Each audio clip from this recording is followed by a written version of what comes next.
now. All right. Hi, everyone. G'day.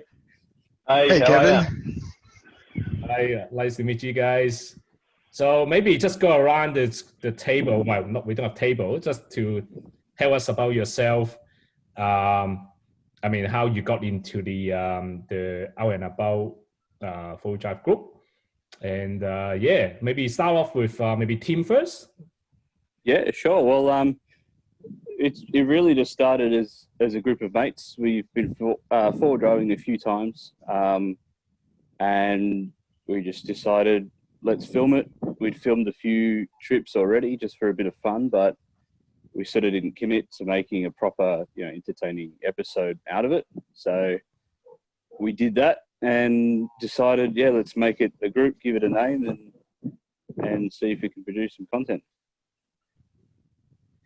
Yeah, that's awesome. Like, really good to. I definitely, need to find out a bit more individual. Like, maybe how about John? Maybe tell us about yourself, John. Yeah, I'm actually pretty new to four-wheel driving. Like, I didn't really grow up doing it or anything like that. Tim had told me a couple of years ago to get into it, and I kind of had resisted. I had a lot of other hobbies and things I was in, and now I've got the Jimny, and I love it. We went away, and it's just so enjoyable. I mean, I've always loved camping, so it's a natural transition to four-wheel driving for me. So I don't know. I'm kind of handy, and I like to do electronics and stuff, so it's a good fit to have something to work on and modify. And I think it's Tim that's really brought everyone together, and at least in my experience. That was my fault. No, that's awesome. How about you, Awina? Yeah, so it's just a car passing by, but I actually used to work with Tim, and so we just got talking about different four-wheel drives and whatnot, and ended up buying a couple of cars together as well. And one thing led to another, and we just decided to. Well, Tim really was, supporting the whole thing and really pushing us along. And he encouraged us to get out as a group of 9 of us together, and start filming getting some footage, filming some episodes, and putting them together. And so, one thing led to another, and here we are. No, that's awesome. Like I met Jesse, one of you guys, a couple of years ago through FullDriveTrip.com. And I've been following him, and I saw, he started doing the filming, and anyway, I think eventually I found out about you guys, and watch the first episode. It was absolutely epic. Like, seriously, like, it's really amazing. Like, I think from the storyline, all these drone footage, and obviously, one part, like when seeing you blowing your turbo, that was entertaining. Yes, it was. Yeah.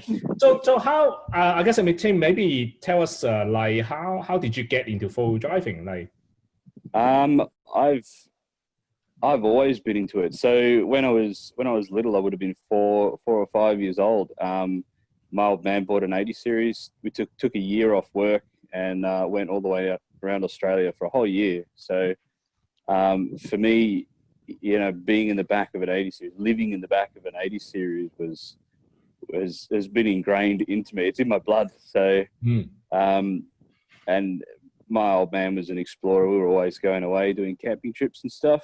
And then I think in 2000, around about then, we did another trip, cutting stock route, which is fantastic. There's so much to see out there. You just don't even grasp, what the desert has to offer in that sense. We did some more similar trips, Cape York, everywhere. And so, when the time I got to, was 16 and 9 months old, I could go for my L's.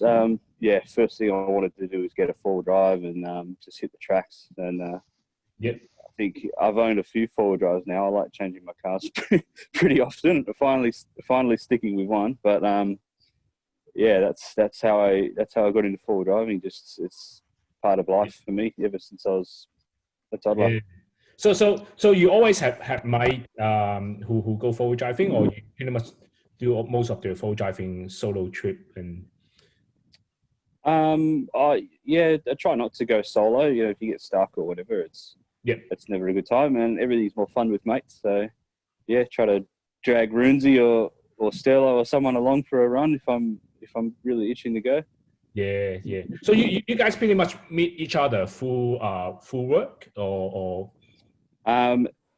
Pretty much, yeah. So Sterlo I met through Tom Robbo, who I know through his missus, who I worked with for a while. So I know both of them through work. yeah. John I know through racing drones. He's a mad drone fanatic. Yeah.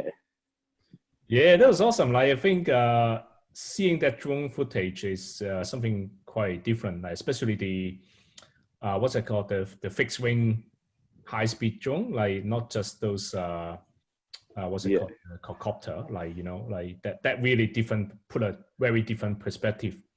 To the area. That was we only did sort of the few seconds of footage that I put in from the plane. The rest of it is from racing drones. Yep. So they move very differently to like your DJI drones. Yeah. And yeah, having John along on the trip, I think it was always going to be some racing drone footage in there. Yeah, it's a bit hard to resist. Absolutely. I mean, I think that's probably one of our sort of core things. I reckon moving forward, we'll keep that style going and try and use that as much as we can. Yeah, absolutely. I think as I have my own DJI drone as well. Like, but yeah, sometimes it's hard. Like when you try to do everything, like you controlling the drone, and when you controlling drone, you can't really drive. I mean, it's great, really. I mean, in your group, like you have all different sort of like people have different skill set, and when you come together, it's just produce that amazing, I guess, journey experience and put it into video. And yeah, it was a fantastic, right? Like I'm definitely looking forward to see more video from you guys. Like, cheers. Well, I mean, I also feel like we learned a lot about like this is the first trip we've really put the effort into film properly. We learned a lot. Sort of, I think we're going to probably pursue sort of more of a vlog style, talking to the camera, sort of explaining what's going on. A lot of it was just footage of something happening. So in that sense, we learned a lot. Hopefully our next one is a big step up in quality as well. Yeah, absolutely. I think it's quite, I guess it's quite difficult to plan the trip. I mean, as a filming trip, like you probably have to plan when the convoy have to sort of like wait for the cameraman to go to the front and set it up and say, hey guys, come forward. Like that would that be probably the hardest part for the whole sort of filming? Absolutely. I mean, it was a big challenge because we just want to drive the tracks and just enjoy the trip, and we don't want to let filming sort of get in the way of that. But at the same time, you have to stop and set up cameras, and you have to go, oh, hang on, what you just said was really good. Let's get you to come over here and out of the wind and turn the engines off, and so that you can hear on the microphone, and then actually get a recording of it, because that's a really good, and sometimes you just don't do that. You go, don't worry about it. And then you end up going, damn, I wish we'd done that. And it was quite a few times. Yeah. But I think one thing is we all had this, at least I think we all had this common view of, but the content that we wanted to create was not just action shots and not just, a random cobbling together. Like there needed to be a story. And to do that, you sort of have to think about it. You have to think about capturing every phase of the journey. Like we're going from here to here. We need a shot of us, on this track, or we need a shot of this sand dune, or we need a shot of this. And so, making sure you have all the elements to sort of piece that journey together, so that it's like it's a journey from start to end for the viewer as well. I think that that definitely takes a lot of thought. And credit to Tim, like he's really aware of that sort of stuff and really aware of the shots that need to be captured.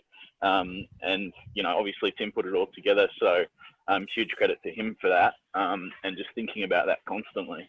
Yeah. So pretty much, Tim, you are the director, is it? I guess so. Yeah.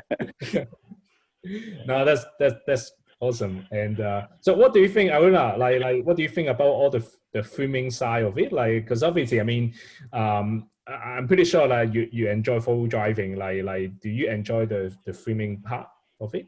Yeah, well, I have to say the filming part is something that's very new to me. It's not something that I've done before. Um, it's definitely an opportunity to kind of slow the pace down as well, because we're just used to just smashing through tracks and covering, you know, lots of kilometers. But this way we're actually able to slow down, take the shot, enjoy the scenery as well, which I think is very, very important. So that's one of the, definitely for me, one of the positives of slowing things down and being able to film as we go, is being able to capture those shots and then to watch them again later on and to really slow down the journey, which was cool. Mm. I agree. I think the other thing I think probably one of the biggest challenge, I mean, for any filming is the editing side of it, and that was that probably Yes. John's credit. Is it like John? You did all the Oh no, it's Tim. The It's editing's definitely easy. Tim. Tim did it all. Yeah. check of all check. Yeah, I'm not an editor at all. Like I've previously edited like a few. There's videos that I've hidden from YouTube from previous trips that we did that sort of were just a real sort of average effort. But that's the only experience I've got editing video. So it's yeah, I wouldn't say it's fun, but it's rewarding getting a video out the other end. Yeah. Was it a very time consuming process, like to edit the video? Hugely. It took sort of 3 weeks for each episode. I mean, that's sort of a few hours in the evening, not really continuous, but definitely a couple of full days in there. It's the biggest challenge, I guess, was we had a lot of footage. Yeah. We had 450 gig of footage from the trip. And my computer, I just wasn't ready for that. I didn't have storage space. I also wanted to sort of name all the videos so that they meant something, but then I'd already imported them into the project. So when you rename the files, then all the links in the project break and you have to figure out which one was which. So a lot of the next time round, it should be a lot Lessons learned. Yeah, lessons learned. Yeah, the great effort. The other thing maybe ask you guys talk about your car, your truck, Tim. So yeah. Since that drama, like what have you done to it? Nothing. so I won't give everything away, but I don't plan on keeping the ZD in that car for much longer. So I've fixed the turbo on the trip and I haven't touched it since. It's got an exhaust leak from the turbine housing. It's got a few oil leaks. It's a little bit rough around the edges, but the car itself is solid. It's a solid base. It just needs a better engine, I think. So yeah, stay tuned. yeah, definitely. I mean, maybe you still have a couple of weeks to get it done during the lockdown. Yeah, I won't be quite that soon, but yeah, it'll happen. Yeah. And John, what about your Jimny? Yeah. Too much power, really. It's a weapon. It's such a weapon. So much power. No. Look, the Jimny for all the. I mean, I don't know. Like loving a car and a certain style of car can be quite irrational at times, and I think the Jimny for how great it is completely impractical for the kind of touring style camping we were doing. That said, I'm pretty attached to the damn thing. I don't think I'm going to get rid of it. But I actually have already acquired a 1.6 engine, so it's currently a 1.3. So Tim and I, with the help of the other guys, are planning to do an engine swap on the Jimny to give it an extra boost of power. So it's a motor out of a Swift Sport, and I think it's got about 50% more power and about about 30 or 40% more torque. So hopefully that should give it a nice boost. So it's going to be taking off. Well, I mean, to be fair with it, I mean, this is like your first real sort of four-wheel drive trip, and you got thrown straight into the deep end doing big soft sand dunes. I mean, yeah. Oh, look, on the tracks and stuff, it handled it really well. Like it was probably the more nimble and faster cars on the tracks that we were going through, and it handled the sort of soft sand on the tracks and stuff really well. It's just anytime you hit a hill, you're in trouble. If you, I mean, those big dunes up and down the hills on the tracks was fine, but the big dunes, it just, you know, it sort of just sat at the bottom of the hill and watched the big boys play. Yeah, I think as a first full drive, I think you did well. I mean, you picked the Jimny, not the IFS, not any IFS full drive. So you're gonna put the what engine you're gonna put in? The Vitara? Swift Sport 1.6. Suzuki Swift Sport. Yeah, yeah. M16A. Yeah, M16A, but the later version of the M16A, so the FZ, I think it's got about a 10 to 15% boost over the EZ, which was the old M16A from the Swiss. Yeah, I think the Jimny is fairly capable full drive. I mean, he's it's obviously, he's a live axle and because such a narrow wheelbase, like small car, like you basically you make your own track, like you don't have to follow all these track that.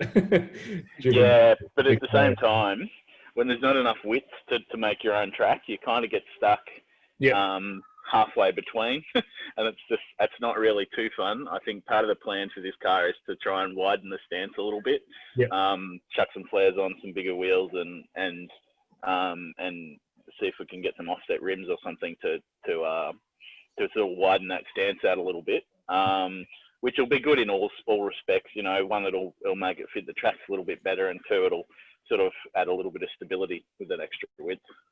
Do you plan to fill a locker? Yeah. So probably going to do front and rear air lockers, and get that all done at once, and it'll be fully locked. Yeah, wow, that would be unstoppable. It's the plan. Can't wait to see it on Rocky Track. Yeah, Rocky Track will be tricky. One of the big crime, like I think one of the walk ledge is fairly big. But yeah, I think Jim will do it easy. Like we run down to say 14 psi, like with the locker, like you'll be fine. Yeah. And what about you, Aruna? Like tell us about your truck behind you. Yeah, so the Big 80, it's definitely the oldest car in the group. The age hasn't let it down yet, though, so we'll see how we go. Yeah, so after the trip, I pretty much just changed the tires after I had that drama with the puncture. But apart from that, she seems to be going all right.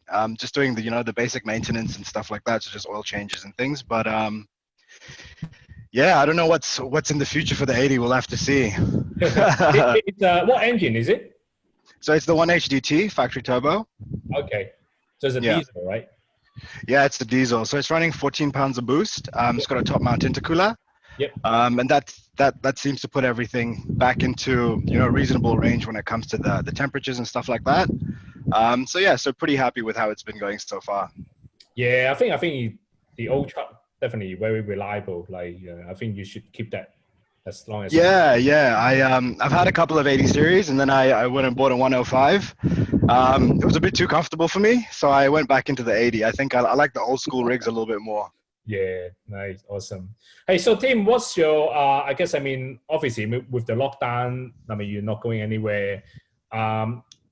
Potentially, what would be the next step for you guys? Like, what trips have you planned? Like have you planned any trips potentially? We haven't planned any trips. We just don't really know what is going to happen with the lockdown. It's getting to the end of it now, so maybe high country. I think Runzi, you're keen to get out in the high country. I'm always keen, mate.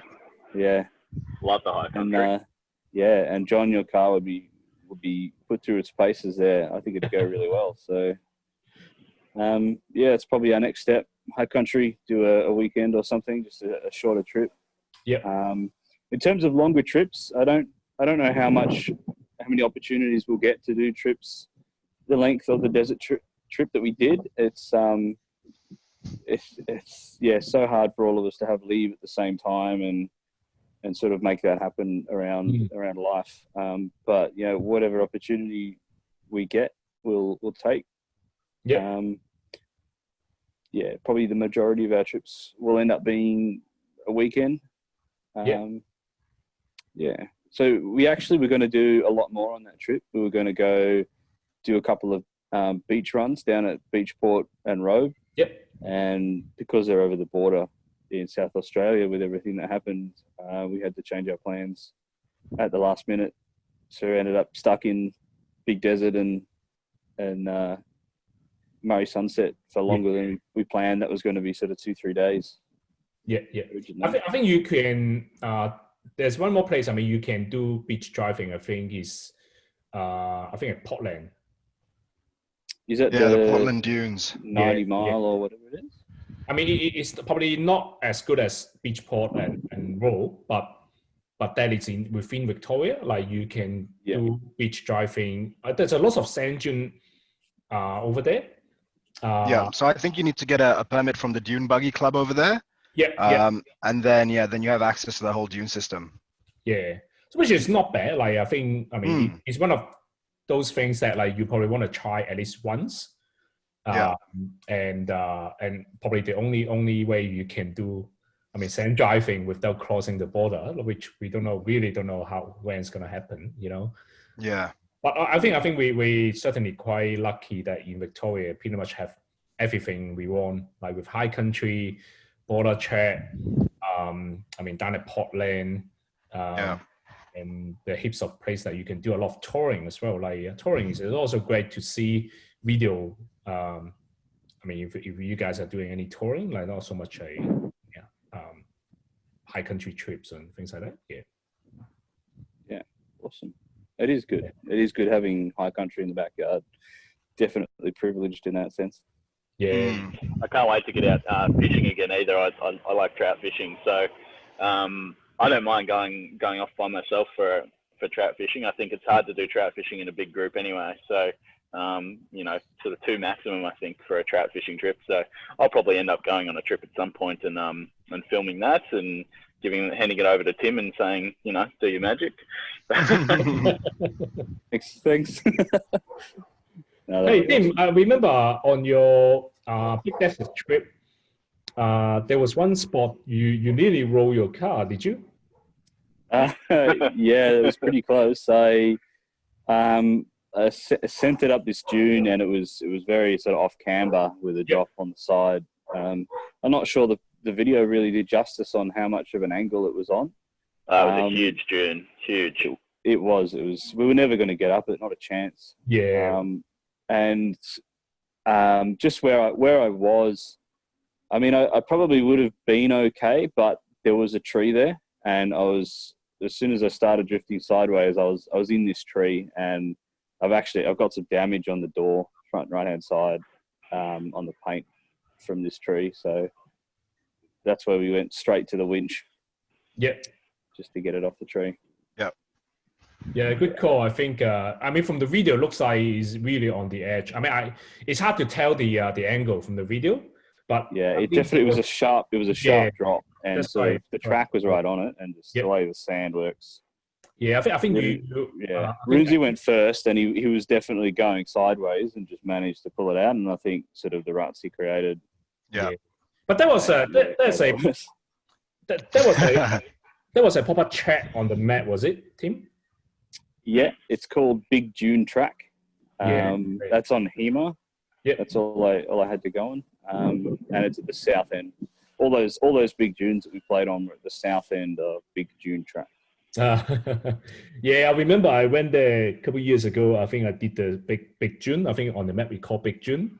I think you guys did that as well. Like it's just crazy when you look at it. How high? I mean, how can you driving before we drive up there? Like thinking like well, Robbo almost got the big 75 up. He was right on the summit. He had his front wheels over and just bogged down at the last bit. He did the best out of all of us. Yeah. What high pressure are you guys running? We dropped them right down. I was like 8 psi trying to do that hill by the end. Yeah, it's crazy that you have to really drop it down to 10.8 just to get up. I didn't really want to roll the tire off the rim, so I was 8 psi and pushing my luck, and that was as far as I was going to go. Yeah, the patrol was very heavy on that trip as well. I had a lot of work. On a desert replaced turbo. Yeah. there's a big commitment, to be honest, team. Like if I were you, I would just like forget it. I just get a tow truck, right? Yeah, but like the tow truck was going to cost more than the turbo, so That's true. Yeah. it I worked mean, out. if you know Tim, that's just how he does. I just don't. I'd never seen someone so prepared to fix a car in the middle of the desert or just anything like it. I don't know where you get that from, Tim, but it's quite a trait that you have, that persistence and single-mindedness to achieve stuff. It's impressive. I can't believe you have a spare turbo sitting around. Oh, he had a Well, couple. I thought the turbo was stuffed originally. It was making this horrible noise, like a whirring sound, and I thought it was stuffed. So I picked up another one that had a lightened compressor wheel, which is the one that exploded. And so yeah, that was why I swapped it out. So I had this turbo at home spare, and yeah, it turns out it just has an exhaust leak from where the VNT actuator goes through the turbine housing. It leaks exhaust through there. That's all the noise is. So yeah. But I think luckily, I mean, you didn't blow the engine, right? Like I think when on the video, it looks like, oh, that's it, the grenade explodes. Yeah, I got very lucky. I've been lucky a couple of times with that engine. I've fully hydro locked it in a mud hole as well one time. It's funny, you inspire me what to bring next time as a spare, like because I always carry in the past I actually carry a spare starter motor Yeah, and a spare alternator. I never thought of having a spare turbo. Yeah. Well, I've been carrying a spare alternator on every trip, and I don't know if I didn't really make it obvious in the episode, but my alternator died as well. So when I was winching on that dune, I had no alternator, and the battery was going flat. So yeah. But when I swapped out the turbo, I swapped the alternator out as well because I didn't bring that on that trip. I had to get it from home. So yeah, the one time I didn't bring it, and it went. Yeah. But I mean, at least I mean you got out safely. Like you didn't get stranded in the desert. And I mean, seeing you guys that mateship, like helping each other, like you stay up, like you get it fixed. I mean, you spend how long? John lending me his car to drive 600 kilometers was phenomenal. Thanks, John. I think that huge. Obviously, your father-in-law too. What a hero to drive halfway to the desert to bring in the turbos and the alternators. I hope you bought him a nice bottle of scotch or something. I didn't, but I'll have to. I think. Who's a legend? That was insane, John. I think knowing like using your Suzuki. Knowing Tim and trusting him to drive it, I know it's very, very risky. The Jimny's a real MVP here. the Jimny ended up being called the what was it, the Bushwhacker or the Scout or something? Because it was Zook. Yeah, it was always a head on the track, scoping them out. It was always running back and forth, getting stuff. Like I was doing electrical repairs and radio antenna repairs and providing light and shade and all sorts of things. It was just the support Zook. Did we just find a new nickname for you, Scout? Scout. Oh yeah, that works. That's a good one. I'll take that. Yeah, fair. All right. Hey John, I think you deserve the sticker, like listen recovery vehicle, like. Yeah. Oh, okay. Shots fired. Oh, that's awesome. I would love to go wheeling with you guys one day, especially you, John. Like, I would love to see your Jimny. Like. Great. I will make sure my turbo is in good order. Yes. That's awesome. Yeah, absolutely. We're lockdown's done. Yeah. So one last thing I will ask you guys is so you guys also looking at like getting some sponsor on board soon, or? We wouldn't mind. We do want to play our cards carefully with that. We don't want to, you see some guys on YouTube, stop the video and go, hey, take a minute to talk about our sponsorship. I dislike seeing that. I skip through it when I see it on YouTube. So if we get sponsorships, we want to make sure that it doesn't compromise the quality of our content. Absolutely. That's really important to us. So as long as we can maintain that quality, then absolutely, love to get some support. I mean, these trips are expensive to do, the equipment. No, I think certainly I agree. I think a lot of company would love to probably get you guys to sort of feature the product. Probably not now, but I mean, at some point, like later on when you do more trips, and I think it's important, like you said, like having that unbiased review. Not just because they sponsor you, you have to say good thing about it. Like it just lost that credibility. I think it's good to, like, I guess, I mean, get, for example, some of the new business or new company, they launch a new product. They just need a little bit of exposure to get awareness, right? I think it's great that, like, it would be great to get you guys to do a review, not so much review, but at least give it a go, to get to, like, let the audience know that, because the problem maybe is that there's so many choice out there now, and some of the product, like, you can tell, like, just really not up to the mark in terms of the quality. And the last thing you want is something that go wrong in the middle of nowhere, and I think that will be a problem. But yeah, I think looking forward to helping you guys to promote your channel, and also following the trips that you're gonna do. I think you guys also set up a private trip as well on foldrivetrip.com. So again, in the future, I think if any audience would love to maybe tag along. I mean, obviously not like 5-10 car like tagging along, but maybe just a few of them say, hey team, would love to join you guys and I mean, get to know you guys, and would that be okay if they join you guys? I mean, it will depend. I mean, because we have a big crew with the 5 cars. It you know, maybe one or two extra cars at the most. I